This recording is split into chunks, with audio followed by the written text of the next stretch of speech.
it's that time of year, when the days grow short and the nights grow long, when shops fill up with grim masks and bloodied toys, when Twitter handles all inexplicably transform into spooky puns. October has arrived, and for 31 days, the morbid and the grotesque are simply a matter of course. It's a little strange, you humans tend to be that way, but it also seems like a lot of fun. So this year, we thought we'd join in. See, there's actually something we've been meaning to talk about since before we started the show. Something that combines horror and internet culture, something that... did you all hear that? Okay, weird. Anyway, we want to talk about a new kind of story that could have a huge impact on the way fiction is shared online. It's part of an organic kind of genre that's come to be known simply as... Oh, great. Right in the middle of the video. Sorry about this. We've been having some trouble with the wildlife and the forest around the Foundry messing with our power lines. It's not really the best system. Our humans sort of jerry-rigged it just so we could get modern power, but, you know, it's something. Anyway, for now, I guess we'll just go on in the dark. I'm sure the Taloids will have the power back on soon. So, what we really want to talk about is the internet horror phenomenon which people have been calling... Creepypasta? Oh, creeps. If I had a heart, I think you would have given me a heart attack. Everyone, this is CreepsMcPasta, one of the biggest voices of the genre. What are you doing here? I saw on Twitter and such that you guys were talking about creepypasta. Just thought I'd drop in and lend you a hand. Oh, well, welcome, I guess. Are you the one who cut the power? Could be. Okay. So is there anything in particular you'd like to share with us about your craft, or? Well, since you're asking, sure. I'd be happy to. So, creepypasta has this lucidity to it.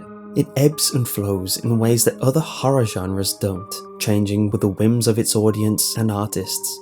It's so broad that even the meaning of the term is subject to your personal experience with it. Were you there when, like fungus on a corpse, it first bloomed from the internet?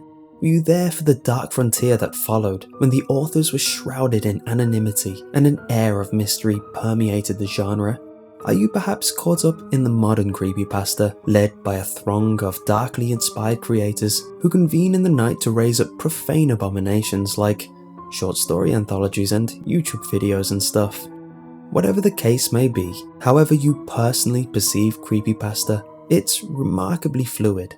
Instead of stagnating, it morphs and fluctuates, resulting in entirely new and equally twisted forms of horror. But creepypasta can't do any of that on its own. It's not a solitary beast. In fact, it probably wouldn't exist without its community.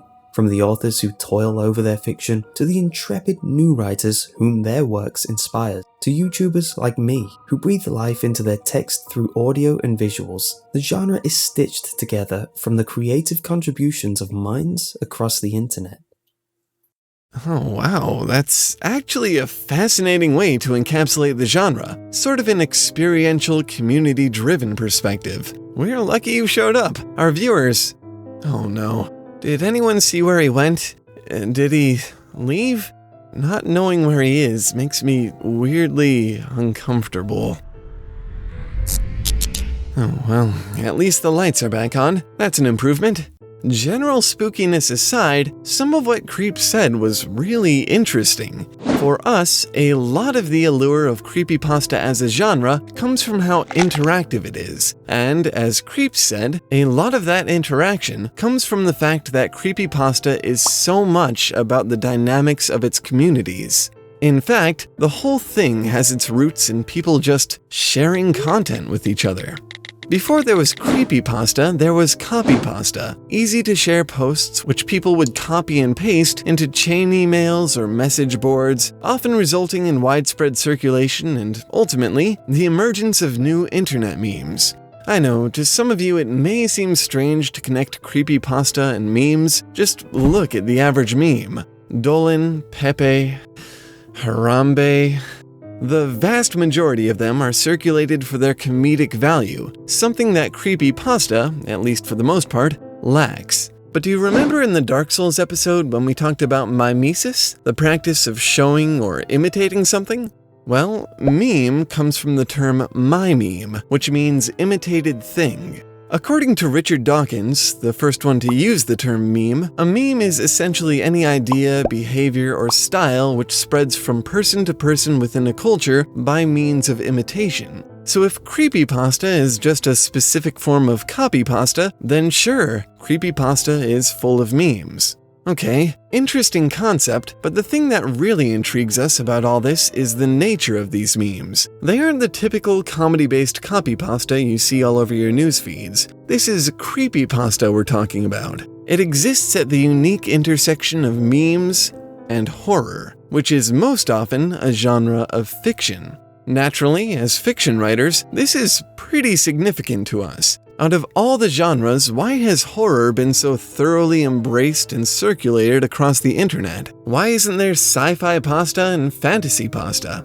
Well, in order to understand, we have to think about two things: the appeal of horror as a genre and the appeal of memes as a form of expression. Of course, horror is not an easy thing to reduce. The allure of the genre is just too dependent on context-sensitive things like culture and subgenre.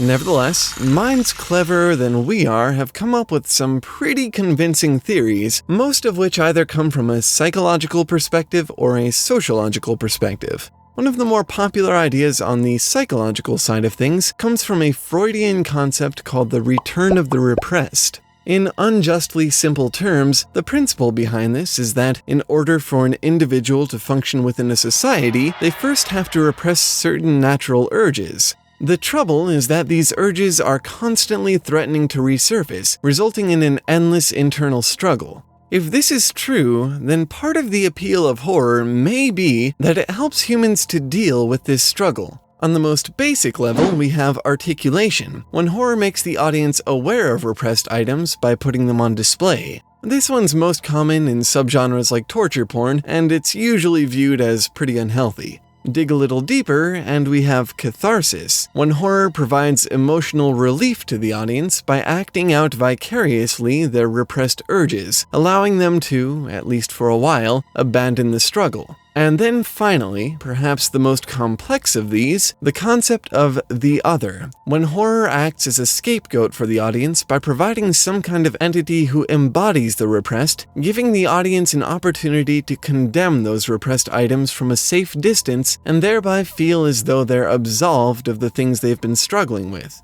The sociological theories tend to be a bit simpler but no less fascinating. Noel Carroll's discussions of the paradox of horror are particularly interesting, suggesting that the appeal of horror is in its repellent nature. The genre provides for its audience a safe, controlled spectacle of things which are categorically anomalous, monstrous entities and behaviors which transgress expected boundaries.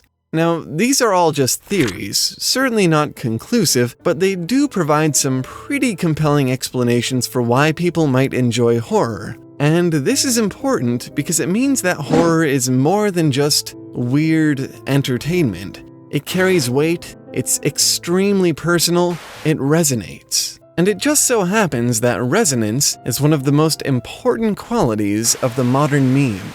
Before we go any further, let's just be clear. Memes are not one specific thing. As we pointed out earlier, the term is extremely broad, more used to describe than to define. But there are some qualities that make certain memes more popular than others. The most successful memes are imitatable, easy to reproduce and alter as they pass from person to person. They're also dynamic. They fit a variety of circumstances or reflect a variety of different thoughts. They're organic. They emerge naturally from the interactions of people with the media that they consume. And, of course, they resonate. They mean something to the people who are sharing or receiving them.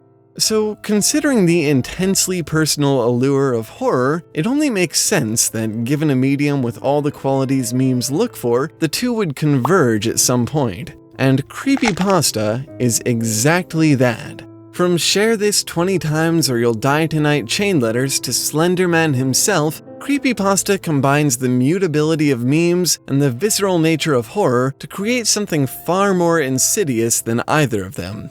It presents itself as benign, just another post in a newsfeed. But like all good memes, if it's circulating, there's a reason. And based on all that stuff we said about the appeal of horror, it's bound to be something fascinating, if also terrifying. All that being said, Creepypasta has actually mutated quite a bit over the years. It's still a kind of meme, but it's shifted its focus to become a sort of literary meme.